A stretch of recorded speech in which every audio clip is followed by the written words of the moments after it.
Good morning, ladies. How's everyone feeling this morning? Energized? Engaging? The pink cocktail get you ignited and excited? Good. That's what we're hoping for. So, welcome to day 3, which just happens to be one of the days I love most at the WINConference. Because whether or not you are a CEO for a global company, or an integral director or leader of an organization, or an entrepreneur, this day is all about you. And change starts with us. Whether we work as a libero professionista, as we say in Italian, a free professional agent, or in a global organization, change starts with us, and being agents of possibility starts with us. So today, the focus is on you. So welcome, new ideas, new thoughts, open your mind, because today is all about you. And we'll start the morning again with music with our lovely Chiara on the harp.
I don't know how that happened. Can you hear me in the back? You guys speak very loudly. Okay, I'll do that then. That was so beautiful. And I also acknowledge all of you for the beauty of being so silent. And giving this moment the attention it deserved, because that's also so important. We are coming to day 3, and as we heard, the first day was all the big global, bigger things about. We talked about Q1, Q2, and Q3, the generational thing, AI, inclusion. We heard stories of many women. Yesterday we heard about the company of the future, or careers, or leadership. And today we go a little further into each and every one of us, realizing you and realizing us, knowing that we are all interconnected. So the realization of one impacts on all. So before I introduce the speakers, I want to read the write-up of the day. So now, maybe this works. Yeah, this is better for me.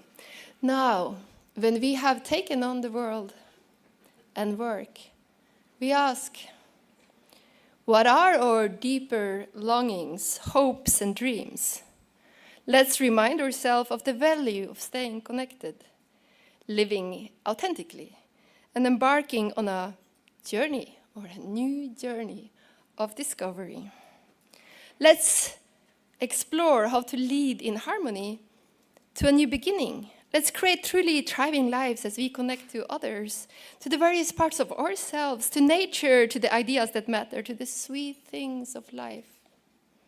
What are the emerging ways of living, wishing to come into form through you, through us? Women's dreams are rarely about them. We want to ensure our actions are dream-driven, that we transform our visions from the intangible into the tangible reality today instead of seeing them as something I will do one day in the future. Instead, it is time to view our dreams, hopes, and projects as something we're already part of, something that has already started, something that's already is, something that you trust is here, something that needs to be revealed and pioneered into a larger reality by you, by us. And that goes for each and every one of us. The seed of you is today to be revealed. We listen for it, we attend for it, and we listen for the music, knowing that life is like a dance. We receive, we follow, and we also actively create in the harmony of life. We explore how to access our natural, authentic power, and we find our inner authority with an open heart. We gain confidence as we are connected. We open up when we allow ourselves to become vulnerable. We grow when we set boundaries and when we say no. And we receive when we give. So today we acknowledge what is, and we leave behind what no longer works and step out of our comfort zones with a view of the new horizon. That is the new dawn, with grounded presence and mindful awareness. We become still, we listen deeply, we clarify our purpose, our passion, our priorities, as we put our wisdom into action, and we begin to live more creatively. The world needs you. It needs you now. A more integrated and authentic you requests fearlessness. So acting without hesitation and facing up to difficult moments. It also asks for tenderness as we heal from centuries of dominant patriarchy. We open new doors to let more light shine and inspire the world as agents of possibility, placing ourselves where we are most needed now. Let's put each other in the right light, and as our shining lights come together to form a constellation of stars, what if we could illuminate the universe, the world? For sure, our enthusiasm as our experience is needed in this time of her story, his story. Here we are, leading in harmony through our business projects, living our authentic lives in an entirely new way. So, day 3, welcome. We aim to realize our authentic selves, to take full responsibility for creating new ways and discovering new worlds. We pay conscious attention to who we are becoming during our journey. We dive deeper as we listen to how the feminine is expressing itself across the globe. we support each other, and we include men. So welcome to day 3. Our first speaker today, out of a series of wonderful, talented women, is Audrey Clegg. And she's a Chief Talent Officer. She's an original of America, United States, but she's lived more than 20 years in Europe, in Switzerland, in France, in the UK. She's passionate about sport, skiing, music, a lot of things. But more than anything, she's passionate about people and of putting the right person at the right time in the right organization. Audrey, the floor is yours. Big warm applause to Audrey. And welcome back to WIN. Thank you. Thank you, Kristen. Nice to see you. Don't mess up my mic. No.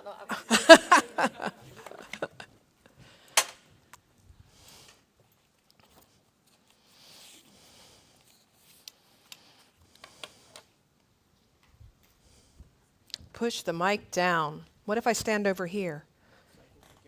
Excellent. Good morning. It's a pleasure to be here. It's a privilege to be invited to share my journey, to introduce myself, and hopefully give you some tips and tricks from my many years in the corporate world that you can use as you navigate your careers. So in addition to what Kristen said, I'm half British, half American. I'm confused is what I tell most people. I have both passports, both parents of each nationality. I've lived in both parts of the world, equal amounts of time. I left the United States to move to England, and I underestimated how difficult that was going to be.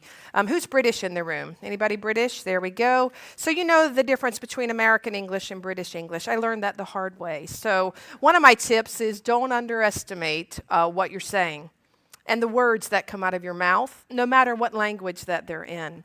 I've worked across 4 industries. I'll talk a little bit about that a little later. Lived in 4 countries and delighted to be here today. What you can't read about me on LinkedIn is I do love high adrenaline activities. You see the Matterhorn here on the right. Anybody from Switzerland in the room? I just left Zurich, and I do love skiing. And the bottom one I'll talk a little bit about in the meantime. But that's who I am. Now, why am I here? 1, because Kathleen asked me, and it's very hard to say no to Kathleen in Sanofi, so she asked me. 2, is I have a special place in my heart for the DEI agenda, especially as it relates to women, for 3 reasons. 1, selfishly, I'm the Chief Talent Officer. For us to take advantage in any industry of the full talent pipeline, we need to be looking at all genders, all areas, all representation. So selfishly, for me to do a good job in talent, we need to be looking at the whole pipeline. That's point 1. Point 2 is I'm on 3 boards. I have the privilege to be on 3 university boards. And why do I do that? Because I really believe you can't be it if you can't see it.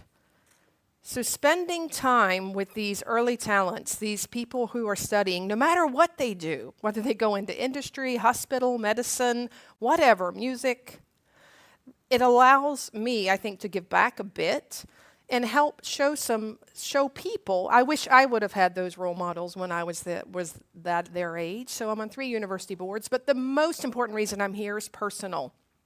I've had the privilege of knowing 5 generations of females in my life. So I'm the oldest of 3. My parents were quite young when they had me, so I knew my grandmothers. You see them on the screen, top left. I knew all of my great-grandmothers, if you can imagine this. And I have 3 sisters. I have 5 nieces. There's a lot of girls. You had pink last night. I've got pink and glitter all around me when I go home. So I guess part of the reason I do this is I think for my grandmothers, if they were here, and if they could see me now, that wasn't that long ago, they would think, what on earth is she doing? She's working, she's talking on a stage, she's living in Europe. And they probably couldn't even imagine such a thing. So I hope for my nieces, Charlotte's the one on the bottom, she's 8, loves horses obviously. The one on the top is a nurse, Emily, living in Washington, D.C. I hope for them one day that they look back and say, people like Audrey have made a difference and helped me pave the way for this topic of being a female, no matter what it is you work in. Now, I wear many hats, I'm sure like many of you. You're probably most interested in my role as Chief Talent Officer, but I have a lot of other hats. I was a daughter first. I'm still very close to my parents. They're getting much older. Many of you are dealing with this generation now. That we're becoming our parents, and our parents are becoming the children. So I had that experience this summer at home with my father. I'm on a big speech, Kathleen, Zooming with an Olympic group, thousands of people streaming from all over the world. And I said, Dad, I have a big call at 7 a.m. That is not a good time for you to have your breakfast. So I'm in North Carolina, sitting there on the call, everything's set up. And who strolls down the stairs but my father? And I'm hoping, okay, maybe he'll get his breakfast and then it will be my turn to speak after that. He goes to the refrigerator, he takes out a carton of blueberries. You know what happens when you drop the carton of blueberries? They fly everywhere, and I hear the Sanofi speaker go, and now we're delighted to have Audrey Clegg speak about da-da-da-da-da with employer brand, and he starts sweeping up the blueberries. And I'm all from, a man cleaning up after themselves, but really? So I guess my point is we all wear many hats. I am a daughter. I'm an aunt. I'm a friend to many. All those roles I cherish as much as I do my CTO role. But I have to consciously think about how to integrate all those things together. A true story about the Olympics, ask Kathleen. Now, one of the things on the first slide I didn't tell you about myself is I do love speed. I like roller coasters for real. I like skiing fast. I have to try to stay within my limits, but I do like speed. So the point of this is during the pandemic, we all remember this, I was doing an assessment for myself.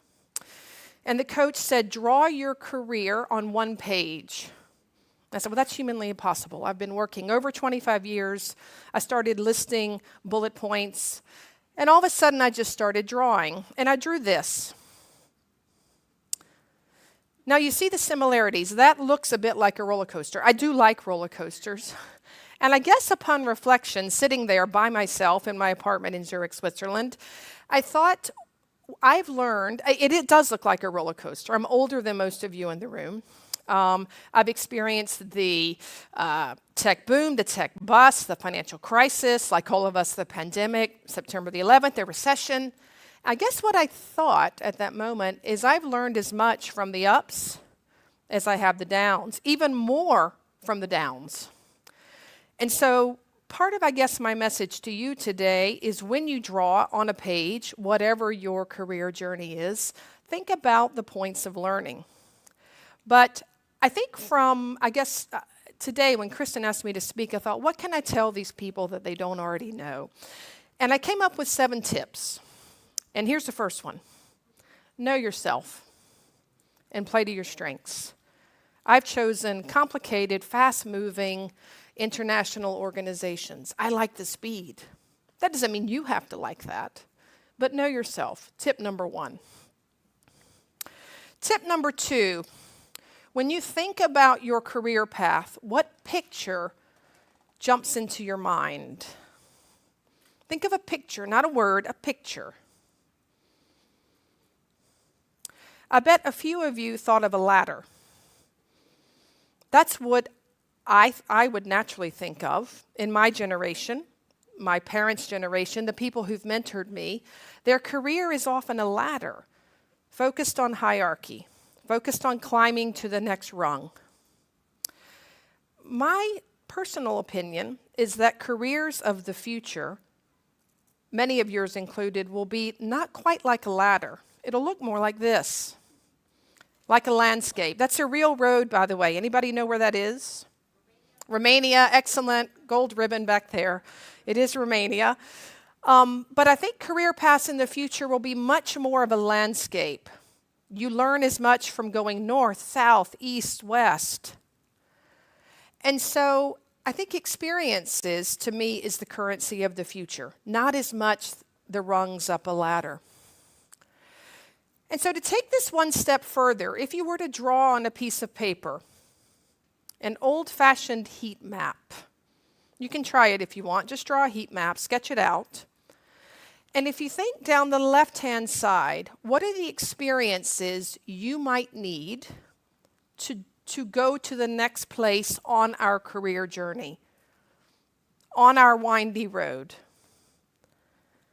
They're going to be different for all of us. I just jotted some down to illustrate. And then the old-fashioned heat map, look at what's green, red, yellow. For me, what's red is digital and AI. It's not something I'm comfortable with, familiar with. I need to learn a lot more about it. For example, working outside of a home country, I'm quite green there. This is not scientific, but it's just to try to get you to think about experiences as opposed to ladders. For those of you working in corporate fields, I'd encourage you to think about whatever your next role is makes one of those experiences less red or less yellow. That's how we get experiences as opposed to moving up a ladder. Two experiences that I've seen many people, especially the women in the room, underestimate. Two skills or experiences that will be very important to you for different reasons. Number one is digital and AI. I don't think anybody standing in my position in the future will be able to be successful without that. So whatever that means for you, it's a weak point for me, is focus on making sure digital and AI feature somewhere in your experience map. Point number two, especially for women, is exposure. Manage your own PR. Make sure that your voice is heard. Kristen talked about that in the beginning. When I moved to Paris, I had more coffee and croissants than I've ever eaten in my entire life. I don't even like croissants.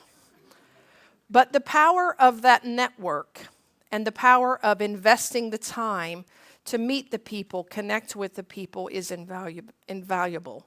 So make sure you manage your exposure. If you don't, I didn't say this, Jeff Bezos did, whether you like him or not, it's irrelevant, but he said manage your own PR. And I think that's important. And oftentimes women focus on head down, do a good job, I hope somebody will notice. I don't think that always works. I think you need to manage your own exposure, your own PR, and your own message. Next tip, getting those new experiences will probably be uncomfortable. Get comfortable being uncomfortable. I learned this the hard way, many times. Just 1 year ago, actually this week, 1 year ago, thank you, Kathleen, I'd rather be here than what I was doing 1 year ago. I moved from Zurich, sitting on the lake, Doug knows this, looking at the mountains, peaceful, into the heart of Paris. I'm sitting there waiting, day number 3 for the boxes to arrive. Sitting, and I was on the verge of tears. I'm like, Audrey, you've done it this time. You've moved from your beautiful Swiss village into an industry you don't know anything about. I was very uncomfortable. And I had to really control the narrative in my head and basically say, you've got this. You've done this before. Go back to the roller coaster. What was it like when you moved from the first time from the UK, where you speak the language, to Switzerland? So I guess my point in this tip is know that it will be uncomfortable. And that's where the learning happens. And find what helps you work through it. What helped me work through that very moment, true story, nothing else I could do, is I went shoe shopping. I had no clothes. I had no boxes. My husband was driving me up a wall. I said, you know what? I will see you in 2 hours. Because the movers were late. So I think find what works for you to get you through that uncomfort, whether it's a buddy, listening to music. I love the music this morning, by the way. For me, on that day, it was buying some shoes, and I did. Next tip, outside looking in. I do this for myself and my team in Sanofi. Because many of you focus and you work in one career or one field or one area, and you do a very good job of it. And the more we work, the more of an expert we become. And sometimes we forget to look outside. What are other companies doing? For me, what that looks like, what's happening in talent around the world. We were at the Gartner conference last week in London. I was very curious, what are other companies doing? Don't forget about what's happening on the outside. Very important to me as a tip. This tip to me links to the first one. Know yourself and play to your strengths. And when you do that, you can really fully stand out on your own. Bravo to you for being here for 3 days, because you're already doing this. You're investing in yourself, you're networking, you're getting to know other people, you're curious. And part of this allows you to stand out and be your fully authentic self. One of the things that is important is to be authentic and is to be real. And it takes some time to get there. It's okay to learn, unlearn, and relearn. But to me, this tip is to know your strengths and stand out. I messed up the photo. Shall I go back? Okay, here we go. Now I need to say something profound again. And I really like this picture. So I don't know about you, but it spoke to me. Sometimes I feel like the red butterfly. I do like the color blue, which is a true story. And I hope we have the photo. We are good. Yes, we are. Okay. My final tip is, what is this? It's a trick. You know the trick. Is it half full or half empty? I meet many people who don't even have a glass. And I think it's watch the stories you hear, watch the narrative in your head. This tip, to me, is about being positive. And try to really control the story. Because I think at the end of the day, whether you think you can or you can't, you're probably right. Try to stay positive. I can't take credit for that. Henry Ford said it, but I like it. Because I think controlling the narrative, controlling the stories you tell yourself really does help. Those are my 7 tips. I hope they help you not to struggle with some of the things that I struggled with. Thank you for listening, and I very much look forward to connecting with you later this afternoon and as the day goes on. Thank you. Thank you so much. It's so interesting you share also, learn from the ups and the downs, and you maybe learn even more from the downs. And I love how you created the experiences. That's a new currency on instead of the ladder way of thinking. And have you seen much of a shift in that over the past few years? In the experiences part. Yeah. I have. Before the pandemic, we were discussing the future of work. You couldn't go to a conference and not hear about the future of work. So I think this experiences business was coming. Yeah. In my personal opinion, the pandemic just accelerated it. Yeah. So I do see it. You see it in talent marketplaces. You see it in kind of the new skills. So in my opinion, I think that for those of you that are earlier in your career, it's worth thinking about, what is my heat map? What experiences am I missing? And let me make some of those red and yellow things closer to green. Yeah. Thank you. Thank You're so you. innovative Thank also, you. so we'd love to have this. Thank you very much. Thanks for your enthusiasm. Thank you. And a let's stay gift. there. It's The Christmas. gift, and we are being photographed All as right. well. So.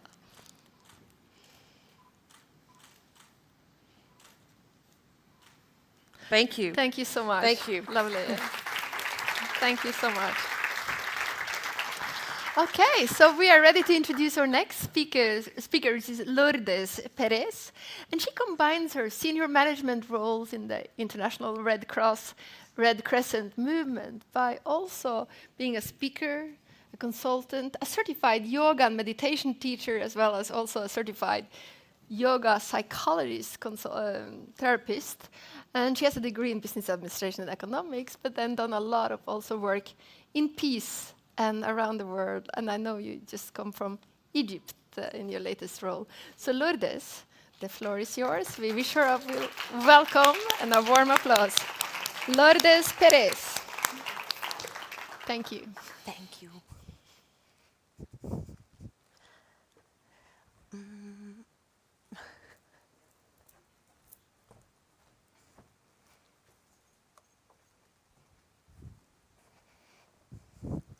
Okay.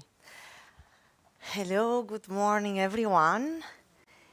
It's a great pleasure. Thank you, Win, and thank you, Christine, for giving me the opportunity to be here to share my journey with you.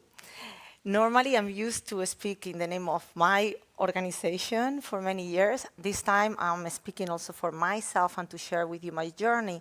And that makes me a bit more nervous and vulnerable. When you have a big organization behind you, it's okay, you know? When it's you, then it becomes a bit more difficult. So thank you very much. And I would like to start actually with few questions for you. Who of you here feel that we can do better as humanity?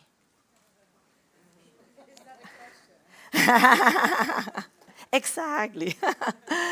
Then who of you here is willing and actively contributing to make this world a better place in small ways or in big ways? Doesn't matter, in your small circle or in big ways. Yes, I know many of you. Yeah, great. Who of you is actively working on yourself to become a better human being and leave this earth a bit more beautiful? Good, I love it. And who of you feel that you don't really fit here? Not here, I'm not talking about this room, here in the world. That the way of thinking, your way of feeling, your way of showing up in the world, your way of loving, your way of leading is very different of the masses. Don't be shy, I know many of you. It's okay to raise a hand. Exactly. So, you know, I learned something because I always felt I was also like that kind of red butterfly in the middle of blue butterflies, or as we have in Spanish this saying that is like un perro verde. No, it's like a green dog. You don't have dogs that are green, right? So I felt a little bit like that. And then I realized with the years, I read this, I read this quote. It's not mine. I tried to search for the owner of the quote. That is like, if you feel you really don't fit in the current world, it's because you are here to help making the new one. And that comes with a big responsibility, right? So I would like to maybe go back a little bit when I decided that I wanted to make a new world. Many years back, when I was a kid and when I was watching the TV, and I was, in Spain, when I was a kid, we were watching the TV and having lunch or having dinner. And what are on the news? It's like all the difficulties in the world because only the bad news are news, So I was seeing like these children and these families, in other countries and also in my country, having lives that I felt it was not fair. I felt it was not fair that there were children without food. I felt it was not fair that there were children without toys. And sometimes I could not eat. And I felt when I grow up, I want to be a boss. Because I thought that when you are a boss, you can change many things because you can do a lot of things. So, of course, I grew up, I did my studies, I went to college, and then I became a little bit of an overachiever. And I was in the corporate world for a few years. And that call was still inside, But at that time, I was very in love. I was about maybe getting married with the person I was. Luckily, he actually abandoned me, which I was very depressed for a while. But then I understood it was the biggest gift, because then is when I decided to truly go for my dreams. And despite I was very happy in the corporate world, that call of helping the world to be a better place was still there. So I decided, okay, I'm going to take all what it needs to actually try to help this world in a different way. So then what I did, I moved to the International Red Cross, and then my journey of awakening started the day I decided to go for my dreams. That was the real starting of my awakening. Why? Because every time we try to go for our dreams, the old version of us cannot exist. Has to be a new version of who we are. We have to uncover who we truly are so we can create that new reality. Call it new timeline if you want. Okay.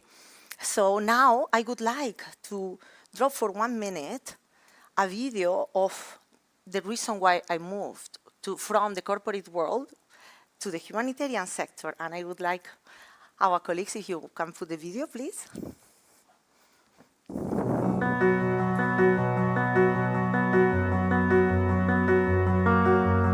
Every day around the world, we give people hope. We are there to help in hardship, in crisis, in disaster. We are a part of local communities, making them stronger and resilient. We make sure that no one is left behind.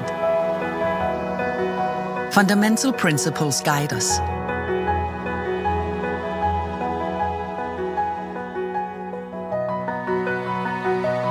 We support women, children, and men everywhere, without fear or favor.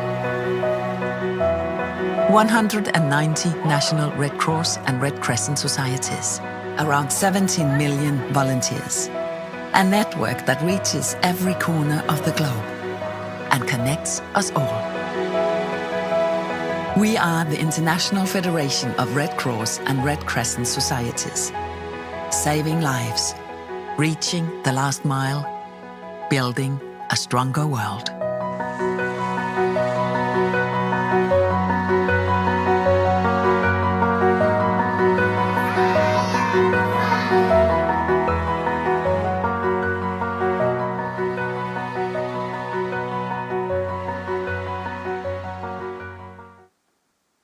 Thank you.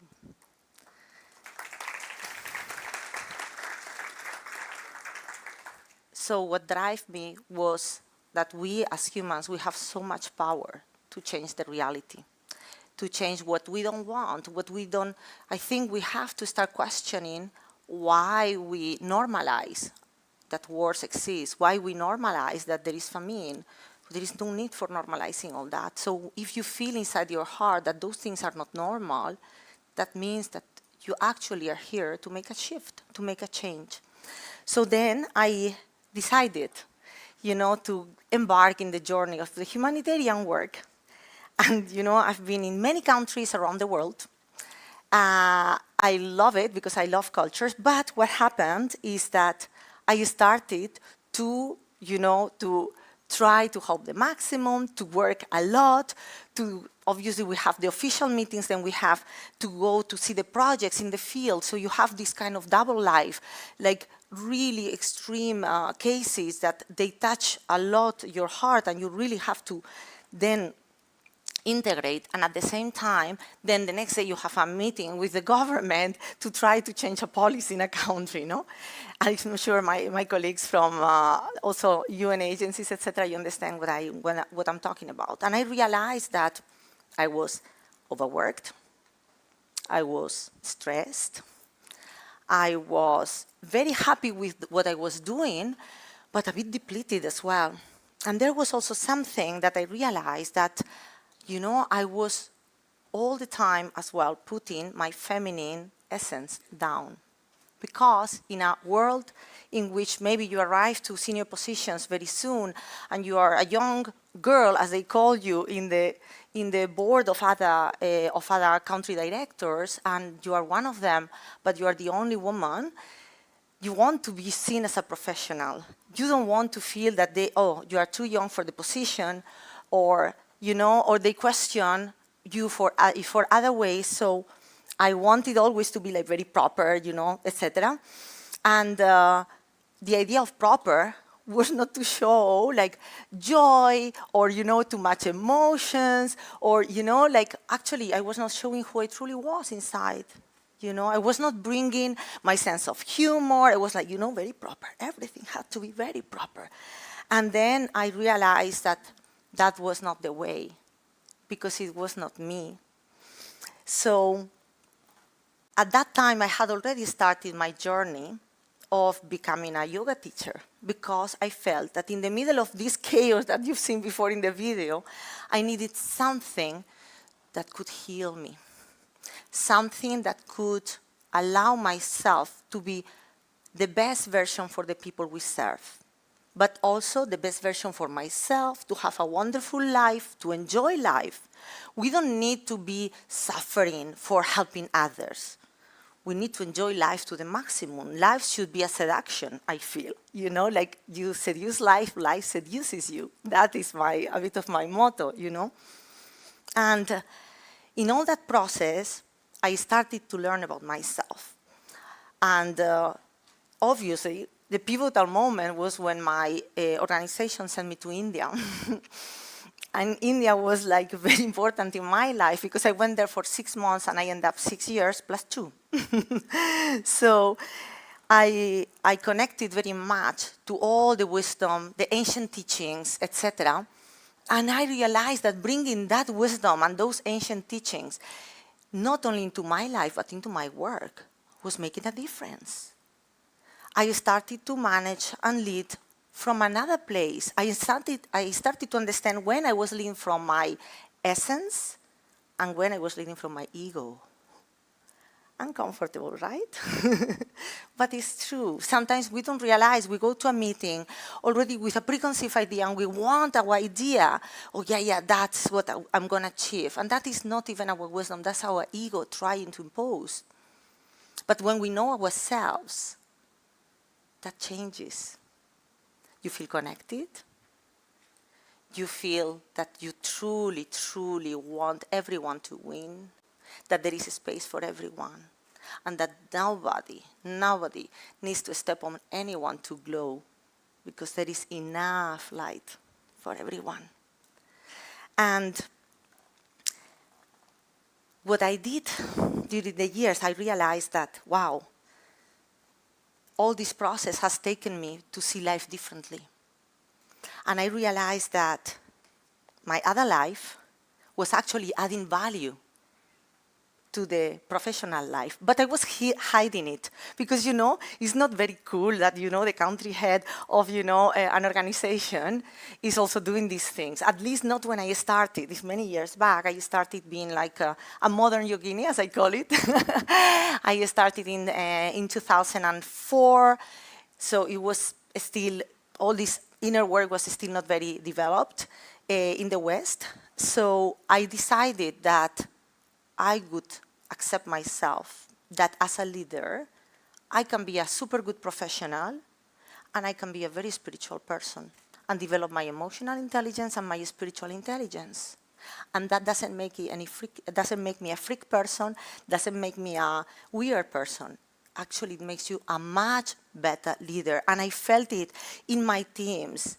The difference in my last position as well, when I've been in Egypt, till recently that I've ended the mission, it's been amazing the things we manage when you are so integrated, and the team, how much fun they are having, also working with you, it's beautiful. So then, I want that you have this takeaway with you. Make your inner growth a priority. Your inner growth is not something you do when you are stressed. It's not something you do when you are on your knees because life is giving you a hard time. Although we all start there. I must say, I also started there. Okay, I started with that. But the moment you integrate it into your life, everything starts changing. And what happens? You are more resilient, you are more fulfilled, you are able to be of better service to the world. And you start understanding that every human has the capacity to do so, willing, and every human is growing, even if we don't realize, and we can actually change the world by shifting the way we feel, the way we think, the way we perceive. And that takes me to some takeaways that I would like to share with you, that is how we as humans, we are creating the world. If you feel the situation of the world is a bit catastrophic, okay, it's because most of us, we are operating in what I call the level 1 of human consciousness. But the cool thing is we all can rise, okay? So in that level 1, the world happens to you. You feel that, oh my God, this is happening to me, this, I have to do this. Everything is towards the outside, okay? And we are still in our ego. And our ego is not our arrogance, by the way. Our ego is also our victim mode. For instance, I'm going to give you an example. Very often as women, for many centuries, we feel like victims because of the situation. We should not feel any longer as victims. We are part of this world, and we have the capacity to grow further, okay? And once we are there, the outer world dictates who you are, and you are very afraid of being different.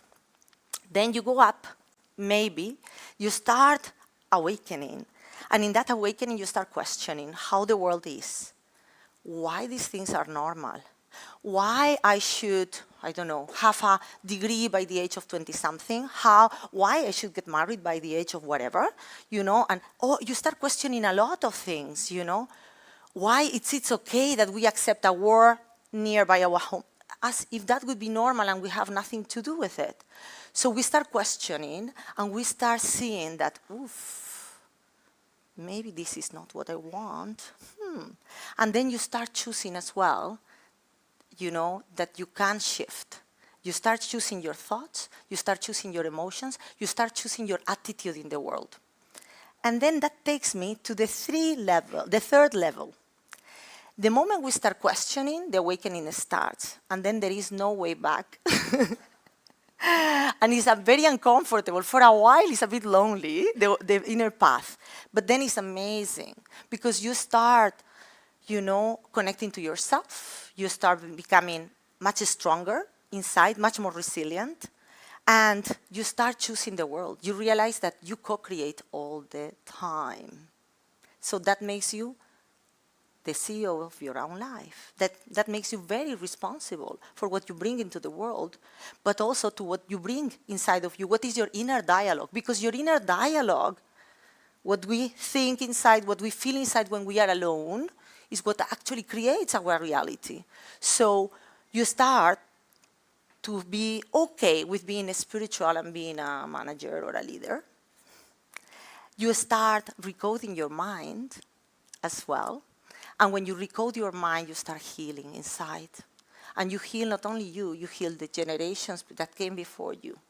You heal the people around you, because you bring a different energy and you allow them to also tap into that. So you start contributing in a different way in the world. And I would close with, I would close with just one thing. What I did is I cannot keep this for myself. I want to share this with my colleagues. And then it started to be shared with other companies. It started to be shared with other institutions, with people who actually had started their awakening process, and they say, wow, we also want that, you know. So what I want to do is to close with something that is normalize that you are an awesome leader, an awesome manager, and also you are spiritual. Allow yourself to work on your inner peace, to work on your inner knowledge, to activate your soul to the maximum, because then you're going to bring the best out of you into the world, okay? And the last thing that I mentioned earlier, seduce life, because life is there to be seduced. It's to be enjoyed, not endured. Thank you. Thank you. Thank you so much, and thank you for reminding us and for sharing your experience so openly and your present photographs. Stay with me, so thank you. Thank you.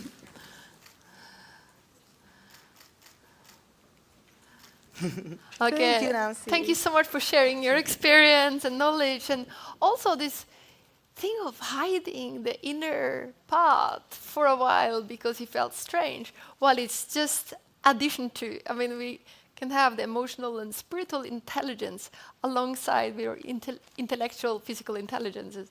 So thank you for sharing that. We need to go on. Next speaker here is Taco Nyade. She's a gender team lead at FAO. She's a senior officer in the gender space inside here, the United Nations of Rome, but she's been also in many other organizations for the past 26 years, working on gender mainstreaming, both at the national level, global level, regional levels, both in statistical area, in the war zones, and many, many different things. And she says also that she is committed to empowering women and girls and protecting their rights and well-being and safety in a world challenged by greed, inequality, patriarchy, and violence. So she started now also to work through art and her paintings to use this symbolic representation inspired by African philosophy and her own experience as well. Warm applause to Taco.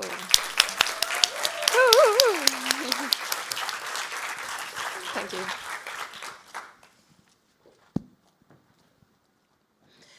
Thank you. I am delighted to be here. I lost my dad 6 weeks ago.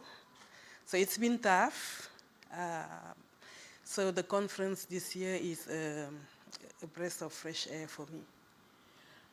So this is my second conference. I'm bringing my dad here because he always wants me to do what I want. And the art is where I bring together what I do and who I am. So this is a reflection of WINConference last year. I was sitting down a lot with Mirna, and Mirna kept saying, I feel embraced. So it is a group hug. It is the feminine solidarity and the love that is in this room. So last year the room was pretty dark, so I saw all these Wonder Women coming up the stage, one by one, being amazing, inspiring us. So I thought that we should really come out of the shadows to lead, to love, to lead with love, and to bring goodness to humanity. So I wondered how we can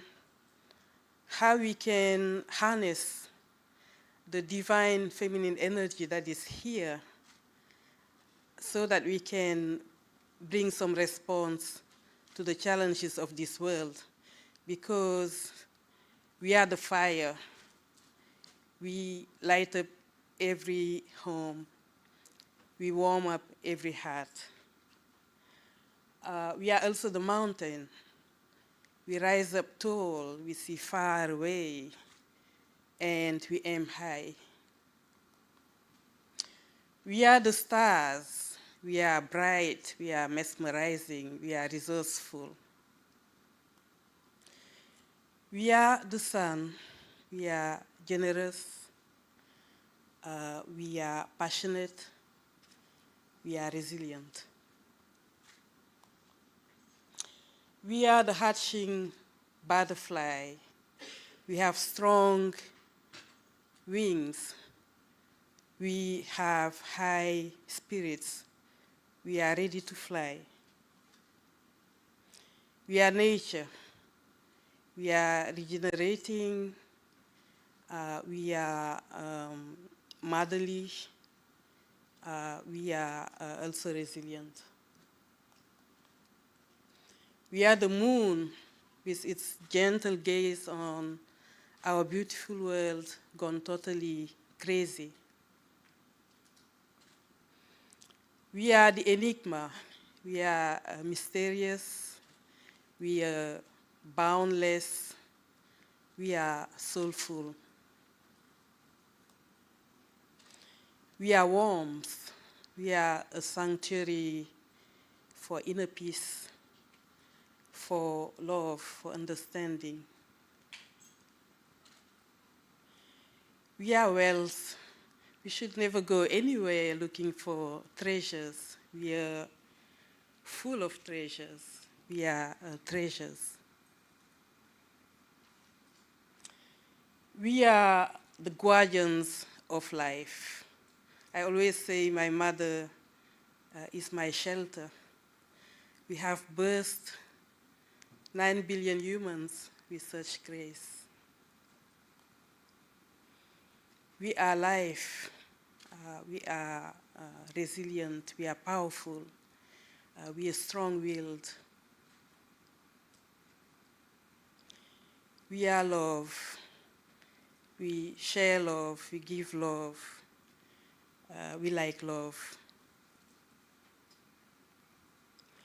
We are the armor shielding against all odds, whether we're talking about hunger, malnutrition, poverty, racism, and xenophobia, conflicts. And the list is very long, climate change, everything. We are the universe. We are the beginning and the end of all that matters. And we are the possibilities and the solutions. We are the why and the how for a world gone crazy that needs deep transformation to its systems, to its structures that don't work for women and girls worldwide. I thank you for your attention.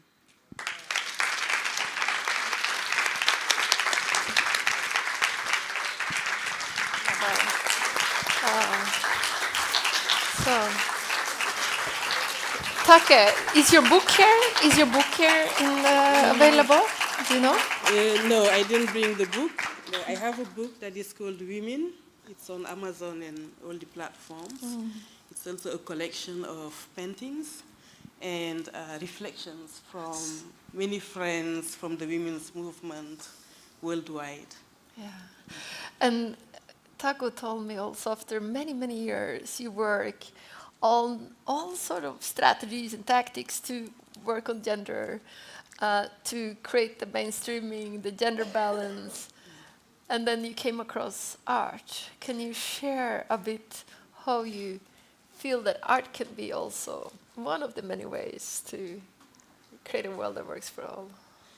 Yes, I started painting during COVID-19 as a coping mechanism because life itself became uncertain, but I could always have certainty on the canvas, right?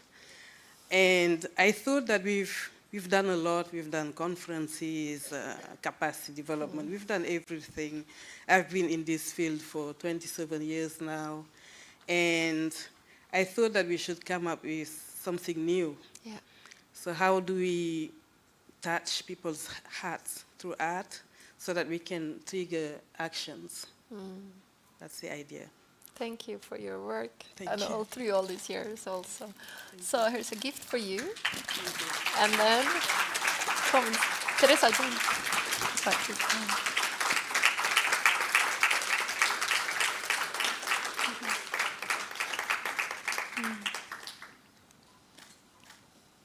Thank you, Take. So our next speaker is Bethany Webster. She's, we'll call her a global authority, I will say, on healing the mother wound.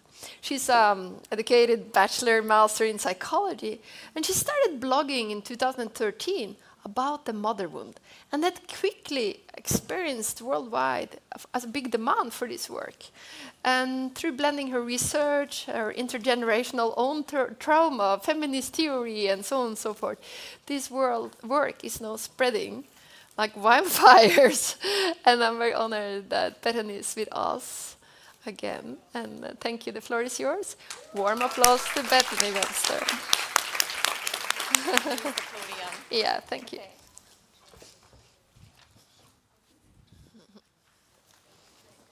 Can you hear me? Oh, Yes. sorry.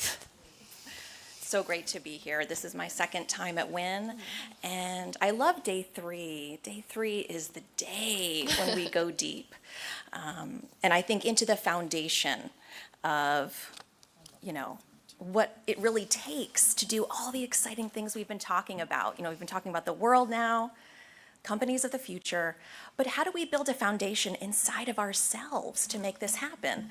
I mean, we've all gone to places and talked about these things conceptually, but how do we embody this work? How do we embody the new world that we want? So I'm going to talk today about the work I do, which is on healing the mother wound. I developed a theory and a methodology that was based on my own experience. Real quick, I grew up in a family where I was the people pleaser. I was taking care of my brother. I was kind of a therapist to my mother.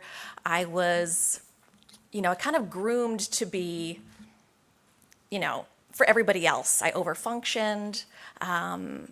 I just thought I would follow the path, get married, have children, kind of be my mother's path.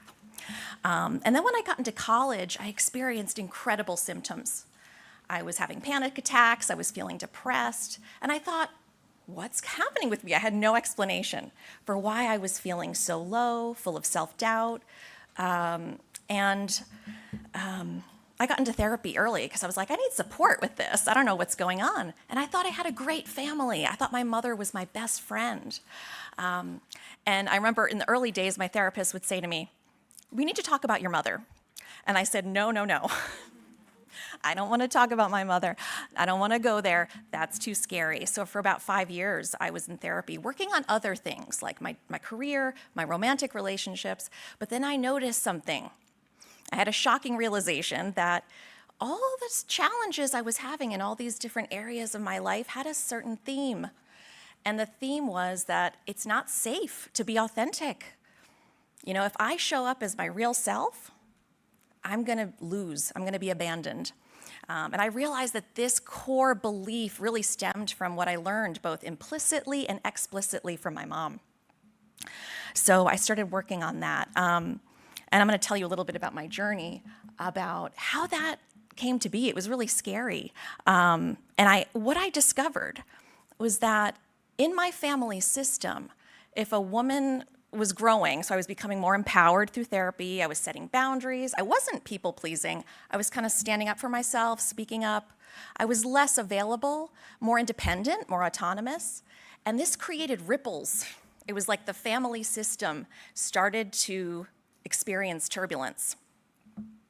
And I realized that that's because, like any system, whether it's a corporate system, an organization, the family is a system. The feminist Kate Millett said in the 70s, the primary institution of patriarchy is the family. The family is the system in which we learn those patriarchal values that says it's not safe to be you, that there's a winner and a loser, that there's a dominant and a submissive, and that power is the key, that men are above women. These are all just unconscious values that we grow up in. It's kind of like the air we breathe as women growing up in a patriarchy. And so I was going through a crisis like that with my family. And so long story short, it was one of the most powerful experiences I ever had. And when I was working in therapy on this, I came out of it like, why aren't more people talking about this? Because I had started to feel safer in my body. A lot of the symptoms I had, like issues with food or body image, started to dissolve on their own as I was working on healing the mother wound. And I looked for books, I looked for speakers, like I need some support because this feels like the missing piece. And I couldn't find anything that quite fit, and I thought, oh no, I'm gonna have to start talking about this. So I started a blog, and quickly women from all around the world, even from Asia and across Europe, said, thank you for talking about this because I'm dealing with it and I feel really alone. So I'm going to talk about what the mother wound is. I really believe that all of us have it on a spectrum, right? So mother-daughter relationships are on a spectrum. Some of us have really supportive relationships with our mothers. Some of us are on the other end where we might have experienced neglect, trauma, difficult experiences. So we fall somewhere on this spectrum. And I really loved hearing from some of the women here at the conference that have talked about the great relationships they've had with their mothers, where they feel supported and encouraged and celebrated. But I know that for many of us, that's not the case. And the relationships with our mothers is one of the most significant in terms of the permission that we feel to go beyond. And I like to say we experience those turbulence at the horizons beyond where our mothers have gone. A powerful question to ask yourself is, when you envision yourself at your full potential, you might have thought about that a lot over the conference. Do you experience anxiety You know, some of us experience anxiety about, wow, my mother might perceive that as abandonment or as betrayal. If I really go for my dreams, whether it's as an entrepreneur or in the corporate world, who's going to feel threatened? Who's going to have a problem with this? And I think we need to talk about this more. Conflict with our mothers can be the most destabilizing. There's a direct link between the quality of a woman's relationship with her mother and the quality of her relationship with her own leadership and sense of purpose. This is a difficult topic. We don't talk about this enough. This is quite taboo, but it's very common. I've talked to women from all over the world, and many women experience stress and ambivalence in their relationships with their moms. We've actually mentioned it, I think, a few times in the conference, that each of us represents a line of women going back to the beginning of time. How cool is that? That we are here at this very specific time in history, and there's a line of women that goes behind us all the way to the beginning. And many of those women experienced hardship, struggles, abuse, assault. And we need to look at those shadows in order to truly create something different, because if that lives in us, that lives not only, we might not even think about it, we might not be conscious of it at all, but that lives in our bodies. And that unconscious stuff, we have to bring it into the light. I think that's the resilience that we really need, is to have the courage to look at those places that are in the shadows, the scary places, the places that are where our hurt lies. If we can have that kind of resilience, imagine how we can help our companies and our cultures go beyond into something brand new. There's a book called The Mind-Body Code by Dr. Mario Martinez, who's a neuroscientist and a clinical psychologist. And he talks about tribal shame and how, for those of us who want to go beyond the current paradigm, we experience that ambivalence, that confusion, that fear. If I really step beyond, what's going to happen to me? Am I going to be abandoned? Am I going to be alone? And as women, we have this conditioning that we have to be the nurturers, and that's of course part of our gifts, but that can feel threatened. Our sense of identity can feel threatened. But he asked the question, how could we ever evolve if no one was ever willing to risk being shamed for doing something different? So the mother wound is like a set of beliefs, patterns that we have inside of ourselves that cause us to unconsciously limit ourselves and sabotage ourselves as a means to secure love, safety, and belonging. So the mother wound is kind of like how our basic human attachment needs intersect with culture, right? Intersect with our cultural conditioning that says it's not safe to be a woman is less than, a woman is not good enough. We received a lot of these messages from our mothers, maybe consciously or unconsciously, and we don't want to threaten that primary bond. So this is not to blame mothers or make them wrong or assign any kind of blame, quite the opposite. This is about taking radical responsibility for our piece of female pain that we've received, and to transform that into power, consciousness, and our gifts into the world with full permission, full sovereignty. I like to say that healing the mother wound helps us move from subservience that says, don't rock the boat, don't ask for anything for yourself, don't be too loud. Put yourself last, that's how people will like you. Even if our adult self knows that's bullshit, there's a part of us inside that's like, ooh, I don't want to be too free. I like how yesterday one of the speakers talked about it's time to be free. We need to be free. And I think this is the place to be free. This is how we do that. This is how we get there. And it's not a place we want to go. Think about it. Patriarchy, capitalism are very invested in our avoidance and our distracting ourselves. Let's go shopping. Let's go traveling. Let's do anything than feel what we need to feel. I've taken a kind of unconventional path in my life where, and I want to encourage and model this for all of you, that the most important thing in my life, more than my business, more than my awesome relationships that I have in my life, my most important relationship is with myself. and my healing process, because dismantling patriarchy is internal. We can move around all kinds of furniture on this planet and in our lives, but we have to do that movement inside. The new earth is birthed from within the landscape of our psychology. Whatever we refuse to own about our past, our history, our ancestors, we just repeat it. We will repeat it. And that's part of the human experience. It's not really a flaw. I think that's just how we are set up. So it's not about, shame or being wrong. I know there's a lot of moms in here who are doing incredible work. I think all of you are resilient. As women, we are resilient. There's no question about that. But this is a different kind of resilience, right? And the way that we lighten the load of the next generation is by doing this work. So I'm going to tell you about what the mother wound is quickly, and how it might show up for you at work, where in your career this might be showing up. So as I said, the mother wound is a set of beliefs and patterns that we inherit from our mothers. That's a combination of her own trauma and whatever internalized beliefs she has from the patriarchy that says it's not safe to be a woman, it's not safe to be creative, it's not safe to be yourself. So that blended with our early attachment bond. It's actually in our brain development. So the way the mother wound can show up at work is we are silent in meetings. We have ideas, but we're terrified to speak up. It might not be all the time, but in certain contexts.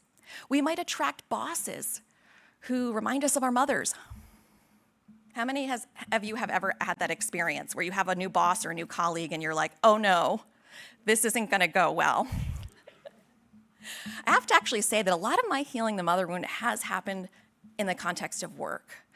And I love how the universe kind of puts it together that sometimes the situation at work, whether it's our team or the work that we're doing, can replicate some of those early dynamics in our families. We might find ourselves playing the same role we played in our families of origin. Are you the black sheep, the people pleaser, the mother hen, the rebel, the clown?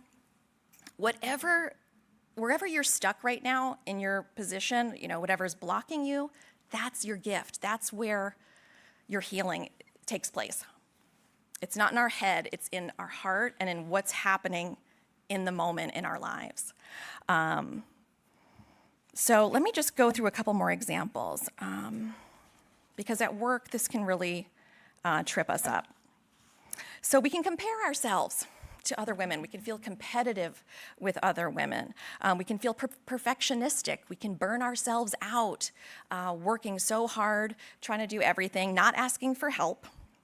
We can feel paralyzed. There might be a part of us that's like, I want to move forward, but I can't, and I don't know why. There might also be, codependency with your mother or in relationships in your life that kind of creates that tension of who am I and how can I be myself and be loved. Patriarchy kind of sets up this double bind for us that says it's not safe to be loved and powerful. If you're powerful, you're going to lose love. You're going to lose connection. So, this is something that underpins, it's way deep. It's in the roots of the situations in our lives and at our work. So another one is we keep the status quo at work. We may know there's changes we need to make, but we feel like, I don't want to rock the boat, or I don't want to create conflict, so I'm just going to avoid. I'll just wait it out. But we actually do need to move forward to create the change that needs to happen, both for the health of our team or for our company. So we may be in avoidance. We may be in suppression. We may actually end up perpetuating the very things we want to dismantle. Why? Because it's about safety. The Canadian physician, Gabor Mate, talks about, we have two needs as humans, authenticity and attachment. And in a healthy family, those things get equal play. But most of us have grown up in not, perfect families. A lot of us grew up in dysfunctional families. And that need for attachment and authenticity are in tension. So guess what always wins out? Attachment. We need to feel safe. We need to feel loved. We need to feel okay. And then we can be creative. Then we can be authentic. As women, I think we often collapse into that attachment mode where we want to feel safe. Of course we do. That's a natural human need, but at the sacrifice of our authenticity. And, that's a tragedy. That means that the gifts of women, of generations have been lost. So I believe each of us is here to be cycle breakers here. And again, it's not about blaming our mothers. It's not about making them wrong. It's just looking at what is our inheritance and how can we transform that pain into power? How can we step into our true self? We've been talking about be visible, speak your truth, know yourself. There's blocks in us that prevent that as women, as a whole. We all have it to some degree. And the mother wound is really that intersection of attachment needs and patriarchy. So I want to talk about how we heal it. So you might be like, okay, fine, I get it, but what do we do with this? This is kind of a big thing, and it is a big thing. It's not just personal, it's also spiritual, cultural, and planetary. And I go into all that in my book. If you're interested, I'm going to do a workshop later as well. But the way we heal it is this practice that I call inner mothering, which is basically we have to become the mothers to ourselves that we always longed for. We have a mother gap, the gap between what we need from our mother and what we actually received. And so I want to leave you with that question of what did I long for from my mother? Whether it was tenderness, compassion, more celebration, more encouragement, and how can I give that to the little girl inside myself? Because as adults, we know all this, but it's the little girl inside of us who's putting the brakes on, says, nope, not safe, close that down. So how can we show up for that little girl inside of us, the inner child, maybe the inner teenager, maybe the little baby girl? There's a girl inside of you that needs you. And the mother wound is not anything to be ashamed of. It's not anything to feel guilty about. It's really an opportunity to step into our power and our potential. Thank you.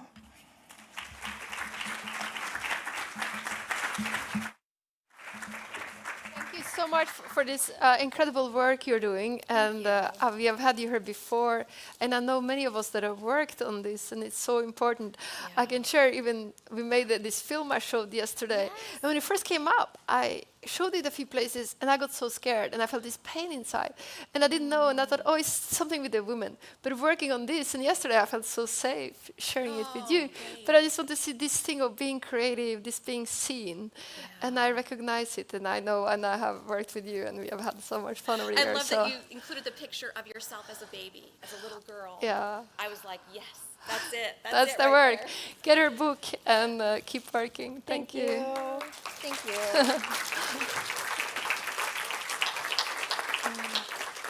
Thank you. Thank you, Christian. Thank you so much. And last but not least, Doug Manuel. Doug used to be a producer for BBC in London. He was working there, and then one day he went to West Africa, and he had a call, and he started to get into the djembe, the drumming, and he started also this initiative called Do You Speak Djembe? So as you saw in the film yesterday, and some of you have been doing before, we had the rooms also here where we all played the djembe, the drum. Doug has performed with opera in the US, been all over Europe, Asia, all over the place, sharing this wisdom from his origin of the UK and his passion for African wisdom. The floor is yours. Thank you. Thank you, Kristen.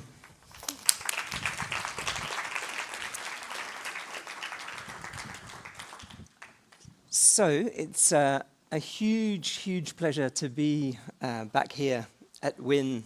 As Kristen was saying, for the last, well, actually, it all started when I fell in love about 25 years ago. I fell in love with a drum. And at the time, I was producing documentaries for the BBC, and the calling was so strong that I left my job at the BBC. I traveled to West Africa, and I studied music. But little did I know at the time, I wasn't just studying music. I was studying people. I was studying communities. I was studying collaboration. Because my experience of West Africa, having lived there and traveled there, and I now have a home in Senegal, which I've had for a number of years, is that there's a true sense of belonging, and people just know how to collaborate. They don't need to go to five-star hotels and do team building and things like that. It's inherent. And it starts at a very young age. It starts in the schools. Most of the schools don't have a caretaker. The kids are taught that they have to get their own water and they have to pick up their own litter. And so there's a sense of responsibility and a sense of belonging that, particularly here in the Western world, we've lost. So for the last 25 years, I've been going into companies around the world and really focusing on collaboration. It's all about how we work together. And actually, I think it's such an important message that earlier this year, I decided to go back to documentary filmmaking and to go into rural Africa and to basically create a film about the timeless wisdom of Africa. One of the things that really struck me during our first shoot, which was in Senegal earlier on this year, I got to go to a village that's called Chonkasil. And in this village, the women are the marabouts. The women are the spirit doctors. And I actually did the traditional ritual there, which was an extraordinary experience. So I just want to show you this video.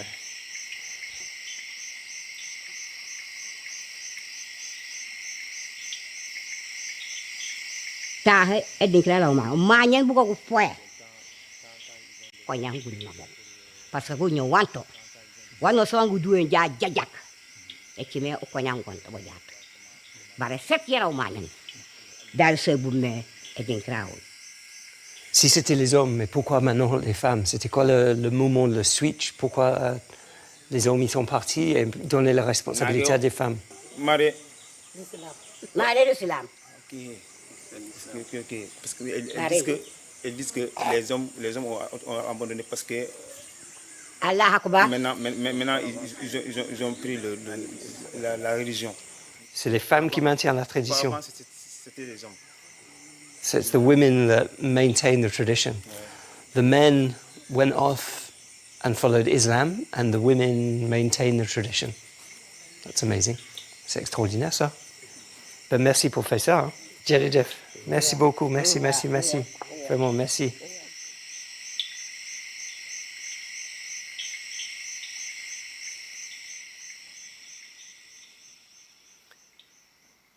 With the world in the state that it's in,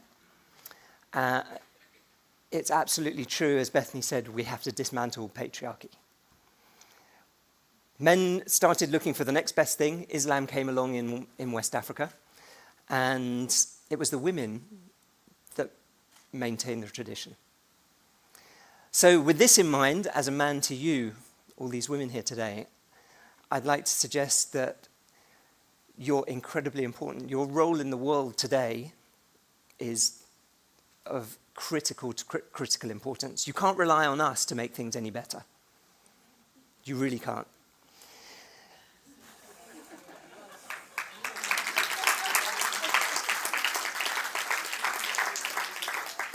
And this has been the case for thousands of years. This was probably 1,000 years ago. Well, we know how old Islam is. That the men just abandoned the tradition and went to look for the next best thing, but the women are the ones that are maintaining the tradition. So during my time in West Africa, I realized that collaboration is a three-step process. And it's kind of what we're talking about today. It all starts with us. It starts with the awareness of ourselves. If we're not aware of our own habits and our own way of functioning, nothing is going to work. The more aware that we are of ourselves, the more that we can take the step to become aware of each other. This is about empathy, essentially. We can understand somebody else's situation, but we actually need to come back to the felt perception and feel the situation that somebody else is in.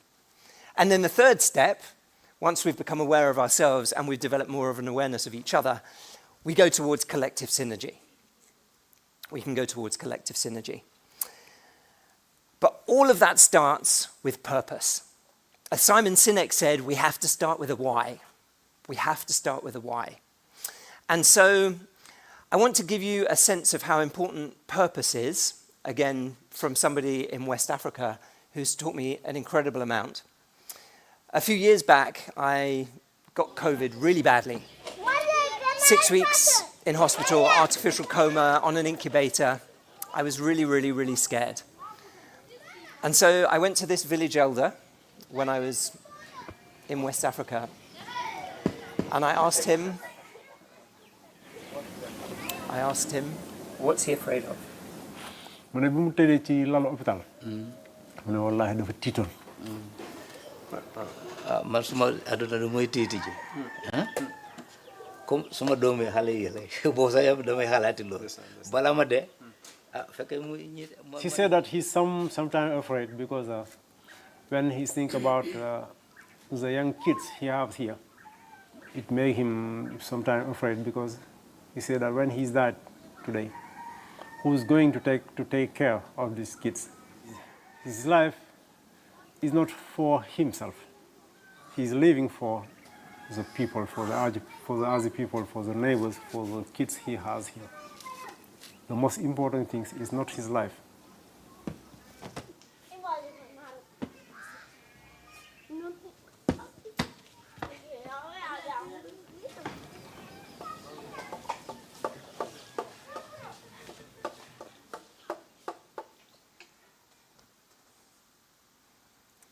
Companies are just waking up to that whole notion of being in service. It's taken us years.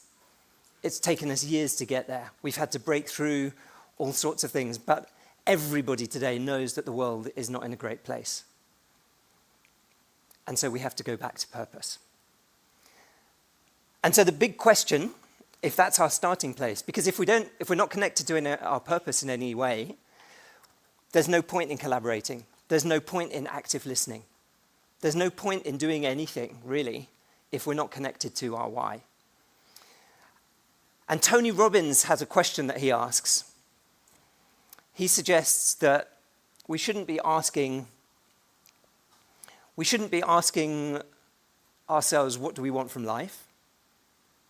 The question actually we should be asking is, what does life want from us?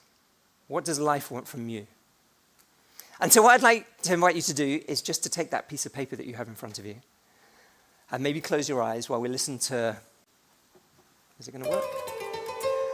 The kora, the West African harp. And just ask yourself, why are you here? What does life want from you? And just write that down. Just write that down.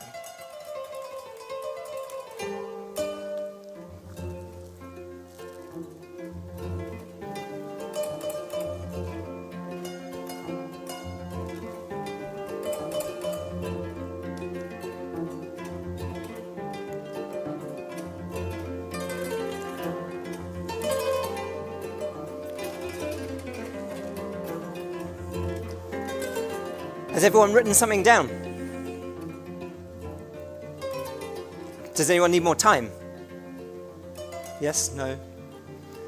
So then what I'd like to invite you to do is just put yourselves in pairs and to share with the person next to you, decide who's going to be A, who's going to be B, and share with the person next to you, what does life want from you? Just take that moment to share that with your neighbor. Take that. You've got like 30 seconds to do this, because I think we're a bit pushed for time.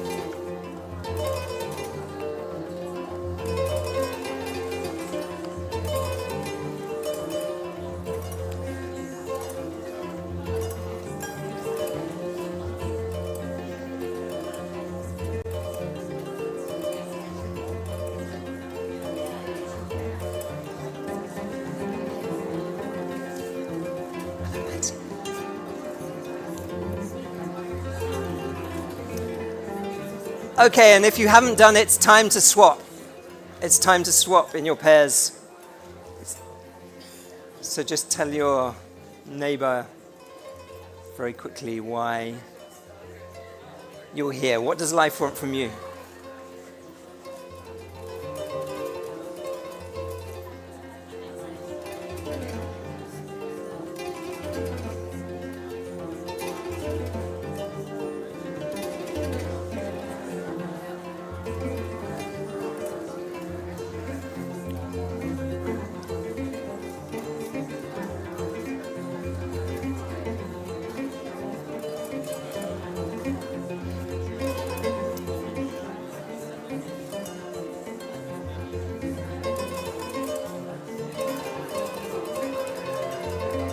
Very good.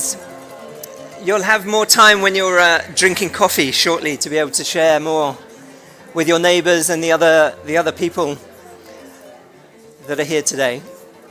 So as Audrey said earlier, experience is the new currency. Experience is the new currency, and certainly we need each other. We need each other. So what I'd like us to do, we're going to have an experience of collaborating together.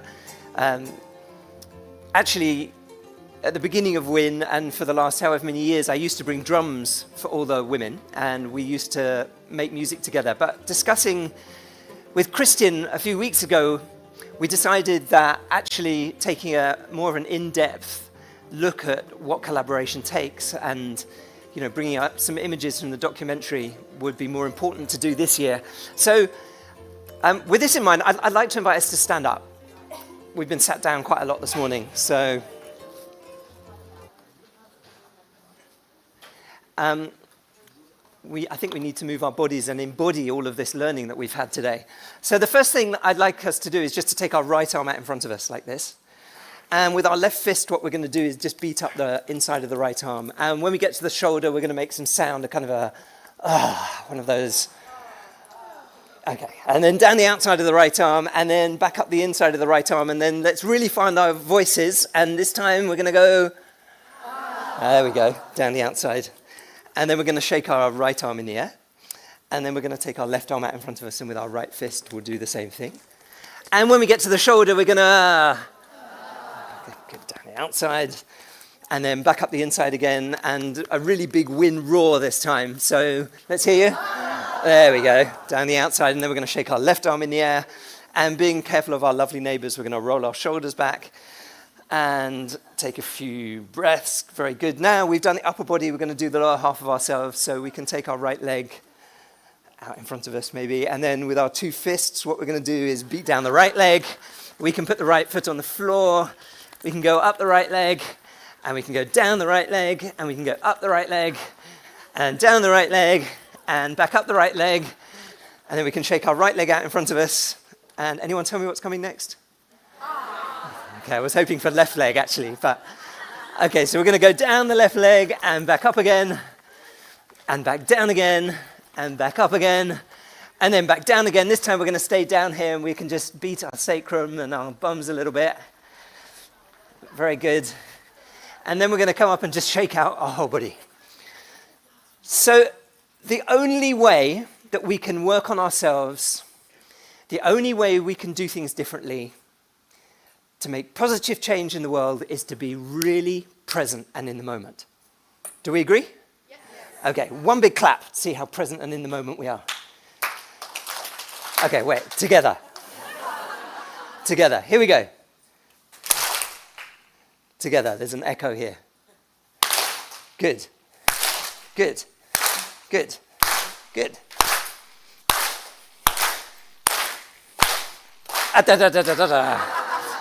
So this is what we do.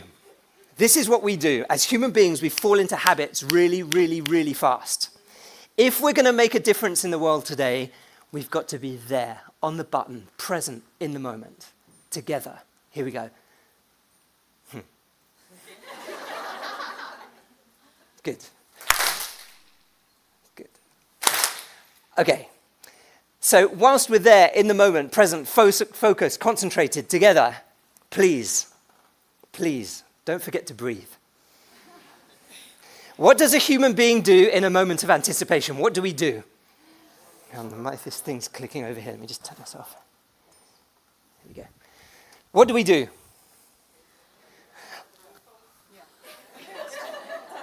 Scientific fact. Most of us use between 20 and 30% of our respiratory system. Here we are in Rome, needing to step up as leaders. We need to be inspirational, do we not? Yes? Yes. This is interactive, by the way. It's about having an experience. So we need to breathe.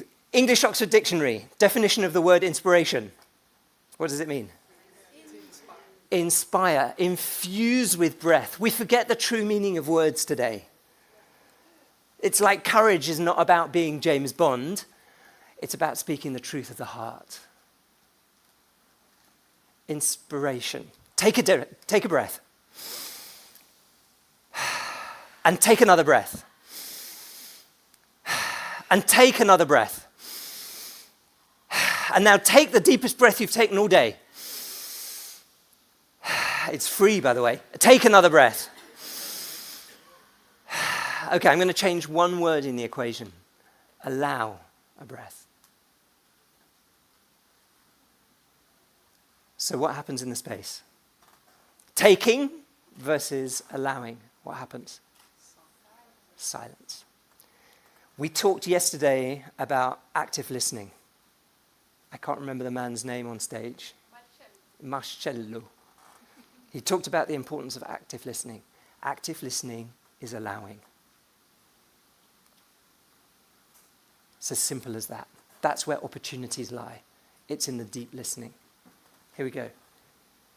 And we're not trained in this, in the corporate world in particular. We're very good at strategy, we're very good at process, but this is where human connection starts. And it's just a small switch in our mind. Here we go. And breathe, it's all right. How do I know when you've stopped breathing? How do I know when you've stopped breathing? I'm not watching your bellies or chest or anything like that. Rest assured.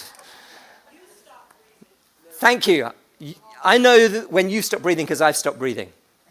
We're just mirrors to each other. We get caught up in all of this BS with strategy and process, and all we are, at the depths of our essence, are pixels vibrating. That's it. Breathe. It's all right. This is how we connect with each other, truly connect with each other. This is what life is, particularly in Africa, by the way. Here we go. Good. Good. Good. Okay, adding on a click with the fingers. Together. Great. Together. Together.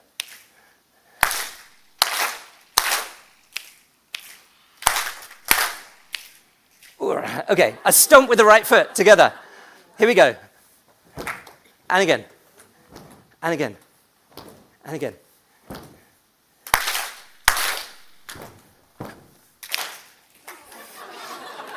Let me have a volunteer. Volunteer? Volunteer? We need a volunteer, please. Yes, there's a lady at the back who put her hand up. Yes, come up here on stage, please. A round of applause for, I don't know who yet.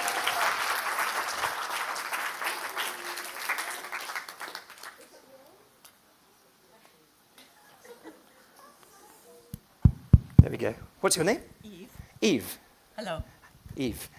Invitation to you. Yes. Thank you for coming up here. Yes. The invitation to you is to mix up the clapping and the stomping and the clicking, and the room is yours. Okay. Okay, you ready? Yes.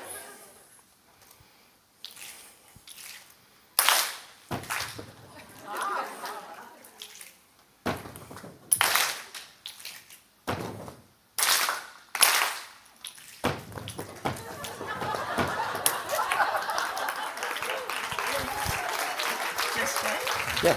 Okay. Eve, what did you do really well? Hang on. This is really interesting.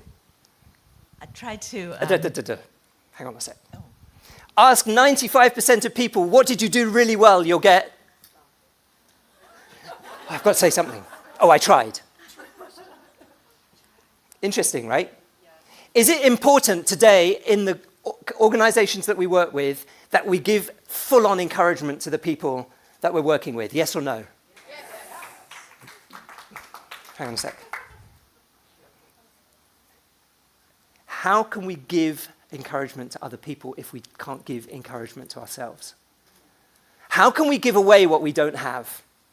It's not about arrogance, but we have to know what we do really well.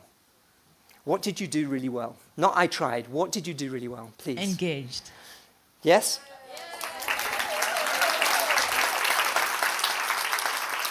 What else? Demonstrated well. Clear body language. And by the way, 80% of what we communicate is body language. What else?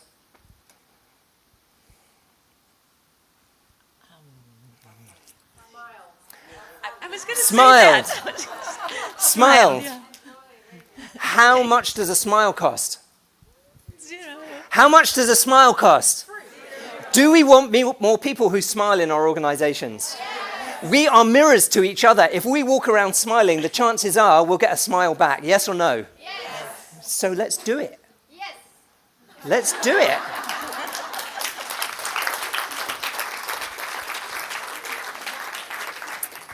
Eve, where were you looking during this exercise? Where? Where were you looking? Just out. Just out. Mm-hmm. Did we all feel included? Yes. Everyone? Yes. Okay. Very good. Anything else? Did you enjoy it? I had fun, yeah. Yeah. How many hours do we spend at work? Too many, right? Yeah. But let's enjoy it then. Let's have fun. We're changing the world. Is that not something to smile and have fun with? Yes. God, you're really, really convincing me. Not. Are you changing the world? Yes. So why are you smiling all the time? It's amazing. A huge round of applause. Thank you, Eve. Really, thank you.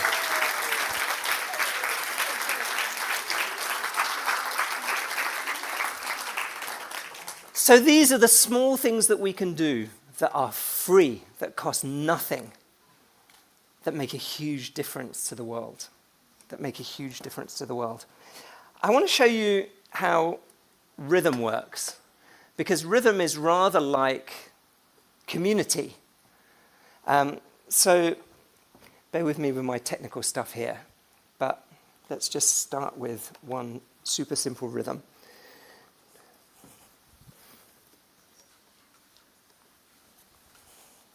So I'm just going to play one very, very, very simple rhythm.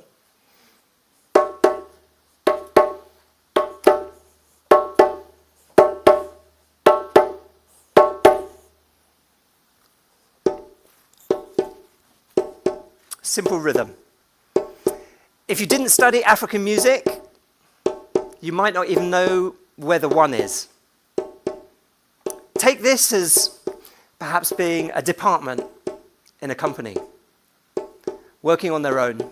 By the way, one of the biggest problems that companies have today, particularly after COVID, is working in silos. Yes or no? Yes. We don't even know where the one is. So where is our point of reference?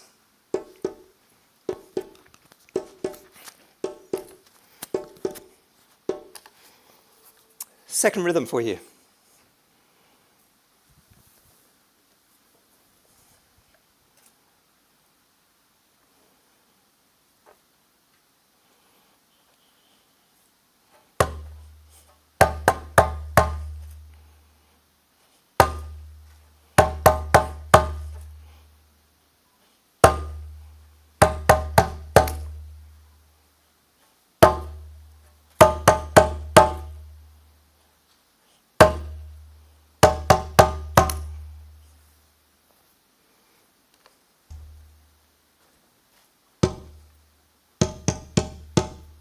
Where's the one? Some days we get up, we're not feeling very good. We can't even find our own point of reference. We don't know where we are. And yet, as soon as we come into communication and contact with another person, something comes to life. We know where we are.